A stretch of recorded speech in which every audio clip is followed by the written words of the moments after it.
മാനേജ്മെന്റിന്റെ തൊഴിലാളി വിരുദ്ധ നയങ്ങൾക്കും ചൂഷണങ്ങൾക്കുമെതിരെ Swiggy food and instalment online ഭക്ഷണ വിതരണ തൊഴിലാളികൾ അനിശ്ചിതകാല സമരം ആരംഭിച്ചു.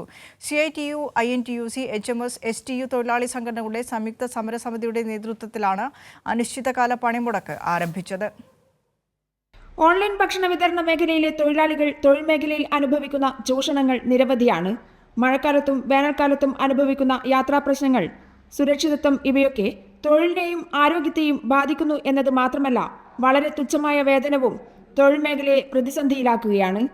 കമ്പനി രൂപം കൊള്ളുമ്പോൾ കിലോമീറ്ററിന് 5 രൂപയാണ് ചാർജ്. 5 വർഷം മുന്നേ അന്ന് പെട്രോളിന് വെറും 76 രൂപയായിരുന്നു.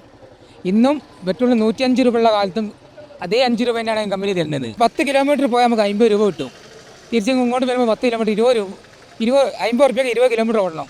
ഒരു പെട്രോൾ 105 രൂപ പെട്രോൾ അടിച്ചാൽ നമുക്ക് ഓടാൻ കഴിയൂല. ഓൺലൈൻ ഭക്ഷണ വിതരണ മേഖലയിലെ പ്രതിസന്ധി പരിഹരിക്കാൻ തൊഴിൽ നിയമം ഈ മേഖലയിൽ കൂടി ബാധകമാക്കണമെന്ന് CITU ജില്ലാ ട്രഷറർ PK സന്തോഷ് പറഞ്ഞു. രാജ്യത്ത് തൊഴിലാളികൾ സംഘടിച്ചതിൻ്റെ ഭാഗമായിട്ടാണ് തൊഴിലാളികൾക്ക് നിയമങ്ങൾ വന്നത്.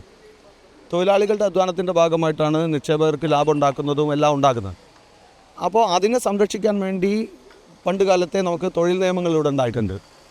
ആ തൊഴിൽ നിയമങ്ങൾ ഉണ്ടാക്കിയതിന് ശേഷം ഇപ്പോൾ നമുക്കറിയാം, തൊഴിൽ നിയമങ്ങൾ മാറ്റി ലേബർ കോഡുകൾ തൊഴിലുടമകൾക്ക് അനുകൂലമായി ഭേദഗതി ചെയ്യുന്ന ഒരു കാലഘട്ടമാണ്.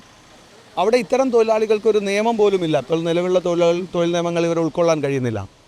യഥാർത്ഥത്തിൽ ഭരണാധികാരികൾ ഇവരെ ഉൾക്കൊണ്ടുകൊണ്ടുള്ള തൊഴിൽ നിയമങ്ങൾ രൂപീകരിക്കേണ്ട ഒരു കാലഘട്ടത്തിലാണ് നാം ജീവിക്കുന്നത്. തൊഴിലാളി വിരുദ്ധമായ പുതിയ പേ ഔട്ട് ചാർജ് പിൻവലിക്കുക, സ്വിഗ്ഗി തൊഴിലാളികളോടുള്ള ചൂഷണം അവസാനിപ്പിക്കുക, മിനിമം വേതനം അനുവദിക്കുക തുടങ്ങി 15 ഇനം പ്രധാന ആവശ്യങ്ങളുമായിട്ടാണ് തൊഴിലാളികൾ അനിശ്ചിതകാല സമരം ആരംഭിച്ചത്. തൊഴിലാളികളുടെ സംരക്ഷണവുമായി ബന്ധപ്പെട്ട് അടുത്ത നിയമസഭാ സമ്മേളനത്തിൽ ബിൽ അവതരിപ്പിക്കുമെന്ന് മന്ത്രി V. ശിവൻകുട്ടി പറഞ്ഞു. ഓൺലൈൻ വ്യാപാരം നടത്തുന്ന അതിൽ നമ്മൾ ചെറുപ്പക്കാരാണ് ഏറ്റവും കൂടുതലുള്ളത്. ലക്ഷക്കണക്കിന് വരുന്ന ചെറുപ്പക്കാരാണ് രാജ്യത്താകെ തന്നെ ഉള്ളത്. കേരളത്തിൽ അത്രയാണ് ഉള്ളത്.